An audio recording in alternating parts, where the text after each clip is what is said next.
Hello everyone, welcome back to my channel. I hope all of you doing well. मेरा नाम है सरिता और मैंने आईवीएफ करवाया है और मेरा आईवीएफ पहली बार में ही सक्सेसफुल हुआ है। इसलिए मैं अपने आईवीएफ ट्रीटमेंट से रिलेटेड टॉपिक्स पर वीडियो शेयर करती हूँ। तो आज भी मैं एक टॉपिक पर वीडियो शेयर करूँगी, लेकिन उससे पहले मैं बोलना चाहूँगी, अगर मेरे वीडियो की कोई भी इंफॉर्मेशन आपको अच्छी लगी हो या मेरे वीडियो अच्छे लगते हो तो वीडियो को लाइक और चैनल को सब्सक्राइब करें। अगर चैनल में नए हैं तो चैनल को सब्सक्राइब करें। चलिए बात करते हैं आज के टॉपिक पे। आज का टॉपिक है कि हमें आईवीएफ ट्रीटमेंट में कितना खर्चा आया। आईवीएफ का खर्चा पेशेंट टू पेशेंट डिफरेंट होता है और क्लिनिक टू क्लिनिक भी डिफरेंट होता है और अलग अलग सिटी में भी थोड़ा सा डिफरेंस होता है आईवीएफ के खर्चे में। तो मेरा कितना खर्चा हुआ मैं आज आप लोगों के साथ शेयर करूंगी। मैं ये आईवीएफ का खर्चा फर्स्ट कंसल्टेशन से लेके बेबी घर आने तक का मैं पूरा एक्सप्लेन करूंगी। तो जब हमने आईवीएफ करने का सोच लिया तो हमने पहले एक अच्छा आईवीएफ क्लिनिक सर्च किया कि जिसका सक्सेस रेट अच्छा हो और बाकी सब ठीक हो और जो हमारे घर से नियरेस्ट। हमने वैसा क्लिनिक सर्च किया और हमने गूगल से ही सर्च हमारे घर के नियरेस्ट हमें एक अच्छा क्लिनिक मिला जिसकी रेटिंग भी अच्छी थी। और जब हम उस क्लिनिक में गए तो हमें अच्छा लगा। डॉक्टर से बात करके भी हमें सब कुछ ठीक लगा क्योंकि वहाँ खर्चे से रिलेटेड सारी ट्रांसपेरेंसी थी और वो लोग ज़्यादा फोर्सफुली हमें नहीं बोल रहे थे कि नहीं आप कर लो, करना ही पड़ेगा और कोई ऑप्शन नहीं है। तो इस तरह की कोई बात उन्होंने नहीं की। उन्होंने बताया कि आपका एएमएच लो है तो उसके अकॉर्डिंग डबल स्टिमुलेशन प्रोटोकॉल रहेगा और हम आईवीएफ इक्सी करेंगे। इक्सी और एक एडवांस टेक्निक है क्योंकि मेरे एग कम थे इसलिए डॉक्टर ने हमें इक्सी भी सजेस्ट किया था। तो हमें पैकेज बताया था तो हमने वो पैकेज लिया था। जब हम पहली बार क्लिनिक गए तो वहाँ कंसल्टेशन फीस होता है। कंसल्टेशन फीस 1500 था। 1500 फर्स्ट कंसल्टेशन फीस 1500 था और वो 1500 हमने पे किया क्योंकि मेरा अल्ट्रासाउंड करके उन्होंने चेक किया था कि एग की क्वांटिटी कितनी है। तब डॉक्टर ने हमें ये बता दिया था कि हमें डोनर एग की ज़रूरत नहीं है, हम आपके खुद के एग से आईवीएफ कर सकते हैं। उसके बाद हमें रजिस्ट्रेशन करने के लिए कहा गया तो रजिस्ट्रेशन का चार्जेस 10,000 था। 10,000 में रजिस्ट्रेशन करना होता है और हमें पैकेज बताया गया था 3.5 का।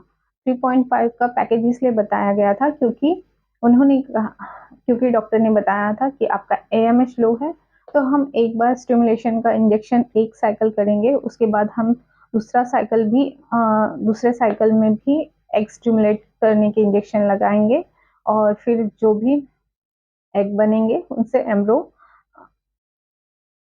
एम्ब्रो तैयार करेंगे। तो आपके केस में डबल स्टिमुलेशन प्रोटोकॉल करोगे तो अच्छा है क्योंकि पहली बार में पता नहीं कितने एग मिलेंगे। अगर 2 बार करोगे तो हमें ज़्यादा क्वांटिटी में एग मिलेंगे तो ज़्यादा एम्ब्रियोज बनेंगे। तो हमने एग्री किया था क्योंकि हमें तो आईवीएफ कराना ही था और आईवीएफ सक्सेस करने के लिए जो भी करना होगा वो हम करने के लिए रेडी ने जैसा ही सजेस्ट किया डबल स्टिमुलेशन प्रोटोकॉल का पैकेज बताया 3.5 का 3.5 लाख का पैकेज था। उस पैकेज ट्रीटमेंट के दौरान जितनी बार भी क्लिनिक में विजिट करेंगे हमें कोई फॉलोअप चार्जेस नहीं देना पड़ेगा। हमारे जितने होगा हमें उसके भी कोई चार्जेस नहीं लगेंगे। वो सब कुछ पैकेज में इंक्लूड होता है। जो भी एग स्टिमुलेशन के इंजेक्शन लगेंगे वो चाहे जितने दिन भी लगे, किसी को 10 दिन लगते हैं, किसी को 12 दिन, किसी को और उससे ज़्यादा, तो वो भी पैकेज में इंक्लूड था। एएमएच था इसलिए मुझे स्टिमुलेशन के 2 साइकिल करने पड़े तो मुझे डबल इंजेक्शन लगने वाले थे, इसलिए मेरा पैकेज भी महंगा था। आप समझ लीजिए कि मेरा एक ही बार में 2 आईवीएफ साइकिल का पैसा एक ही पैकेज में इंक्लूड था क्योंकि मुझे 2 बार इंजेक्शन लगा के 2 बार एग पिकअप करने थे। इसलिए मेरा जो पैकेज था वो एक्सपेंसिव था। तो आप ये ना समझे कि आप आईवीएफ करने जा रहे हैं तो 3.5 लाख का पैकेज आपका भी होगा। तो जी नहीं, मेरा एएमएच लो था और इसलिए मुझे डबल स्टिमुलेशन प्रोटोकॉल के लिए बोला था, इसीलिए मुझे डबल इंजेक्शन लगेंगे। इसलिए पैकेज का खर्चा, जैसे कि कोई क्लिनिक में 1.5 लाख में एक साइकिल का पैकेज होता है, तो मेरा 3.5 उसमें बहुत चीज़ें इंक्लूड थी। उस पैकेज में बहुत सारी चीज़ें इंक्लूड थी। जितने भी टीवी स्कैन होंगे वो फ्री थे, जितने बार फ़ॉलो-अप होगा उसके भी कोई चार्जेस नहीं थे। स्टिमुलेशन के इंजेक्शन जो कि वो बहुत एक्सपेंसिव होते हैं, वो सारे उस पैकेज में इंक्लूड होते हैं। रिट्रीवल के दिन जो भी एडमिट होना होता है, जो भी एनेस्थीसिया, ऑपरेशन थिएटर का जो भी खर्चा होता है, वो सब कुछ उस पैकेज में इंक्लूड होता है। एम्ब्रो ट्रांसफ़र के दिन हमें एडमिट होना पड़ता है, तो वो रूम का चार्जेस, ओटी का, ऑपरेशन थिएटर का चार्जेस, वो सब पैकेज में इंक्लूड होता है। और एम्ब्रो ट्रांसफ़र के बाद बीटा एचसीजी टेस्ट रिपोर्ट आने तक हम फ़ॉलो-अप के लिए आएँगे, हमारा स्कैन होगा, वो सब कुछ पैकेज में इंक्लूड होता है। और मेरे आईवीएफ में नॉर्मल आईवीएफ नहीं करना था, आईवीएफ इक्सी करना था। इक्सी के थ्रू एग को फर्टिलाइज़ करना था, तो उसके भी चार्जेस मेरे पैकेज में इंक्लूड थे। जो 3.5 का पैकेज था, उसमें ये इंक्लूड था। और एम्ब्रो ट्रांसफ़र से पहले हिस्टेरोस्कोपी होने वाला था, हिस्टेरोस्कोपी के भी चार्जेस पैकेज में इंक्लूड थे। तो मेरे 3.5 के पैकेज में नॉर्मल आईवीएफ नहीं था, आईवीएफ इक्सी था, सिंगल स्टिमुलेशन प्रोटोकॉल नहीं था, डुअल स्टिमुलेशन प्रोटोकॉल था, वो पैकेज में इंक्लूड था। जितने बार भी हम फ़ॉलो-अप के लिए आएँगे, वो भी पैकेज में इंक्लूड था। और एग रिट्रीवल के दिन हमें एडमिट होना पड़ता है, तो वो रूम के चार्जेस, और एम्ब्रो ट्रांसफ़र के टाइम हमें एडमिट होना पड़ता है, वो सारे चार्जेस पैकेज में इंक्लूड होते हैं।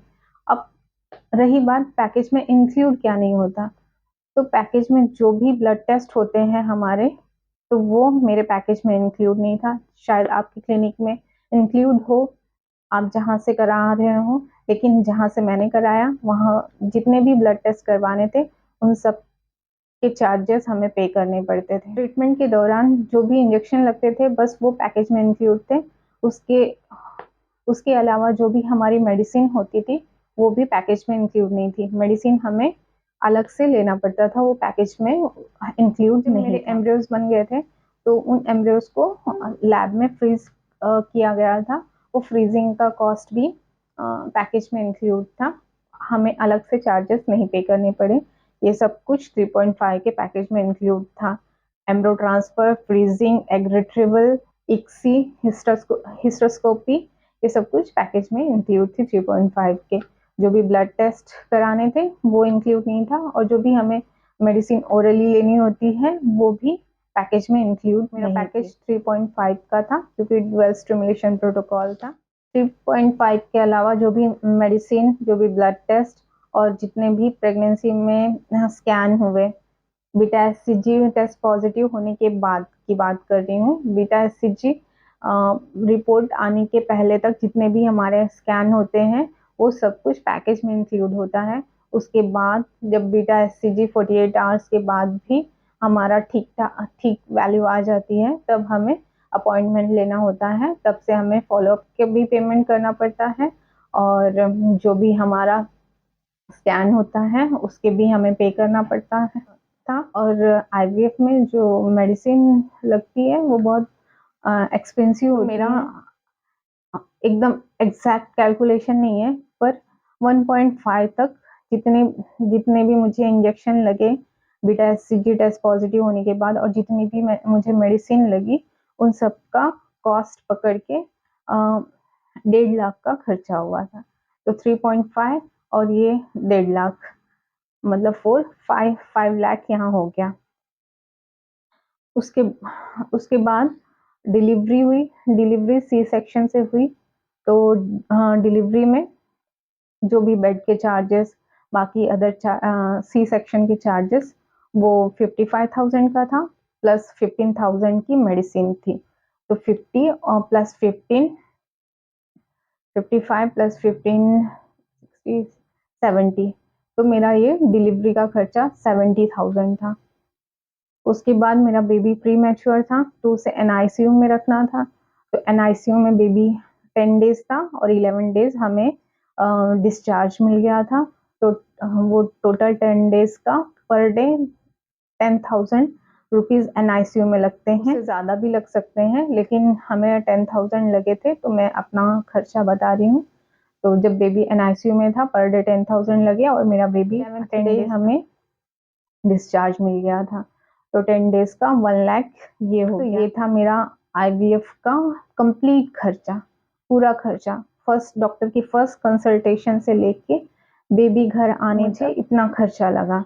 3.5 का मेरा पैकेज था। बीटा एससीजी पॉजिटिव आने के बाद से डिलीवरी के पहले तक का जो भी मेडिसिन और इंजेक्शन और जो भी अल्ट्रासाउंड का खर्चा था, वो करीबन 1.5 लाख के करीब आया था। और फिर मेरी सी सेक्शन की डिलीवरी हुई थी, उसके चार्जेस 55,000 थे, प्लस 15,000 मेडिसिन भी प्री मैच्योर हुआ था। तो एनआईसीयू में 10 डेज था और 10 डेज में हमें 1 लाख ट्रीटमेंट से लेकर बेबी घर आने तक इतना खर्चा लगा 6,70,000। ये मेरा